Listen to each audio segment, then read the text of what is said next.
datang, saya Priscila. Saya Rinaldi. Kami akan menyajikan berbagai informasi menarik kegiatan DPRD Provinsi Jawa Tengah selama sepekan ini dalam Parlemen in Frame.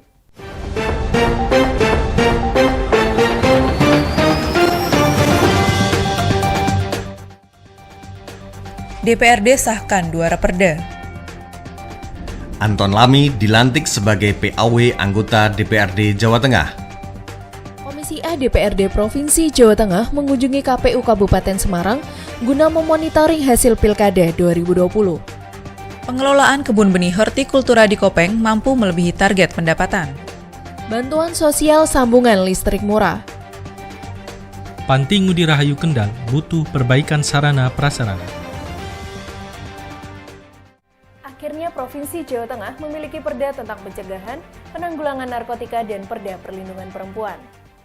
Dewan Perwakilan Rakyat Daerah Jawa Tengah mengesahkan 2 peraturan daerah.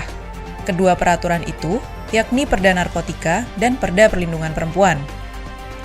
Wakil Ketua DPRD Sukirman memimpin rapat paripurna pengesahan 2 perda yang dilakukan secara virtual itu. Dari Pemprov Jateng dihadiri Pelaksana Harian Sekda Prasetyo Aribowo. Anggota Pansus Perda Narkotika Joko Haryanto menyebutkan, peraturan itu meminta Badan Narkotika Pusat sampai daerah untuk meningkatkan peran pencegahan penggunaan narkoba. Sementara, juru bicara Pansus Perda Perlindungan Perempuan Sri Maryuni menyatakan, isi aturan itu mengedepankan peran perempuan sekaligus melindungi dari kekerasan rumah tangga. Ketua DPRD Provinsi Jawa Tengah Bambang Kusrianto memimpin pengambilan sumpah janji Anton Lamy Suhadi yang dilantik sebagai pengganti antar waktu anggota Dewan dari fraksi Partai Golkar. Ketua DPRD Jawa Tengah Bambang Kusrianto memimpin pengambilan sumpah janji Anton Lamy Suhadi yang dilantik sebagai pengganti antar waktu anggota Dewan dari fraksi Partai Golkar. Anton menggantikan almarhum Samsul Bahri dari daerah pemilihan Jateng 7 meliputi Kabupaten Klaten, Sukoharjo, dan Kota Surakarta. Dalam rapat paripurna itu, Anton Lamy diputuskan masuk dalam alat kelengkapan Dewan di Komisi E dan Badan Pembuat Perda atau Bapemperda. Dalam sambutannya, Bambang Kusrianto meminta Anton Lamy untuk bisa segera beradaptasi dengan kinerja kedewanan. Di Komisi E, Anton akan bersinggungan dengan masalah kesejahteraan rakyat, sedangkan di Bapemperda, Anton perlu bersinergi dengan anggota lain untuk menyelesaikan sejumlah rancangan perda untuk segera disahkan. Komisi A DPRD Provinsi Jawa Tengah mengunjungi KPU Kabupaten Semarang guna melihat hasil Pilkada 2020. Ketua Komisi A Muhammad Saleh menyatakan, pihaknya ingin mendapatkan masukan dari daerah mengenai hambatan dalam Pilkada, terlebih pada masa pandemi ini.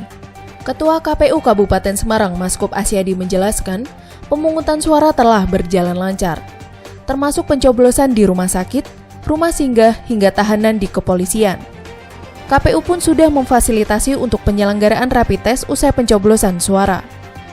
KPU pun sudah bekerja sama dengan Dinas Lingkungan Hidup setempat guna penanganan limbah plastik supaya tidak menjadi media penyebar virus COVID-19.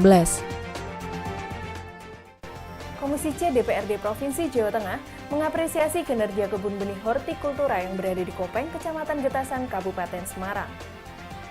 Komisi C DPRD Jawa Tengah mengapresiasi kinerja kebun benih hortikultura yang berada di objek wisata Kopeng, Kabupaten Semarang.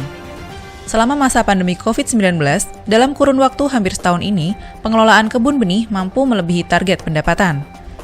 Sekretaris Komisi C Hendri Wicaksono berharap target pendapatan ke depan supaya dinaikkan. Dia melihat target yang ditetapkan dalam pengelolaan lahan seluas hampir 1 hektar itu masih terlalu kecil, yakni sebesar 8,4 juta rupiah selama setahun. Sementara, anggota Komisi C lainnya, Bambang Eko Purnomo, meminta perlu ada terobosan dalam mengelola kebun benih supaya target pendapatan bisa naik. Salah satu cara yang bisa dilakukan adalah dikerjasamakan dengan pihak ketiga. Kepala Balai Benih Tanaman Pangan dan Hortikultura Wilayah Semarang, Rini Budiningsih menyatakan, sesuai rencana pada 2021, pihaknya akan membuat kebun petik buah.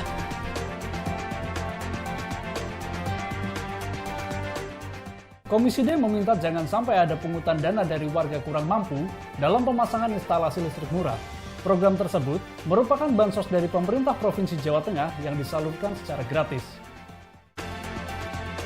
Jangan sampai ada dana yang dipungut dari warga kurang mampu dalam pemasangan instalasi listrik murah.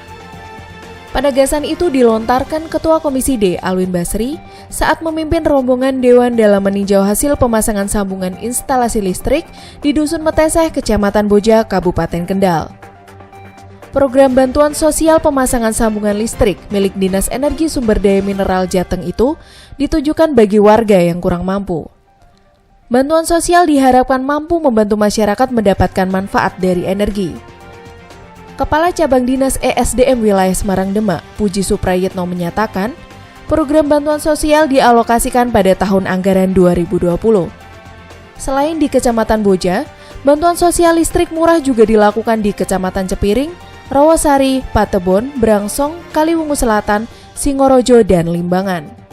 Penyambungan listrik gratis. Nah, ini kita di Desa Meteseh ini ada kurang lebih 35 sambungan. Nah, ini sangat bermanfaat untuk warga miskin. Kebetulan rumah ini barusan juga dapat RTLH, sehingga bangunannya dapat, kemudian listriknya juga dapat. Dan ini sampai akhir Desember ini bebas pulsa. Ya. Jadinya ini program Provinsi Jawa Tengah untuk rakyat miskin lah, pengentasan kemiskinan. Sekretaris Komisi E Sri Ruwiati meminta Dinas Sosial Jawa Tengah bisa membangun pagar di Panti Pelayanan Sosial Disabilitas Mental Ngudi Rahayu, Kabupaten Kendal. Sekretaris Komisi E DPRD Jawa Tengah Sri Ruwiati mengungkapkan, Panti Pelayanan Sosial Disabilitas Mental Ngudi Rahayu, Kabupaten Kendal membutuhkan perbaikan pagar yang rusak dan roboh. Hal ini disampaikan saat Komisi E berkunjung ke Panti Ngudi Rahayu pada 10 Desember lalu. Kepala Dinas Sosial Harso Susilo mengemukakan, perbaikan pagar tidak bisa dilakukan pada tahun anggaran 2020 akibat adanya kebijakan refocusing anggaran. Dinas Sosial mengusulkan realisasi perbaikan pagar pada anggaran 2022. Panti Sosial Ngudi Rahayu Kendal telah berdiri sejak 1950. Saat ini ada 187 orang berada di panti tersebut. Saya Priscila. Saya Rinaldi. Terima kasih atas perhatian Anda. Kami segenap kru Berlian TV mengucapkan Selamat Tahun Baru 2021. Berlian TV, Aspiratif, informatif.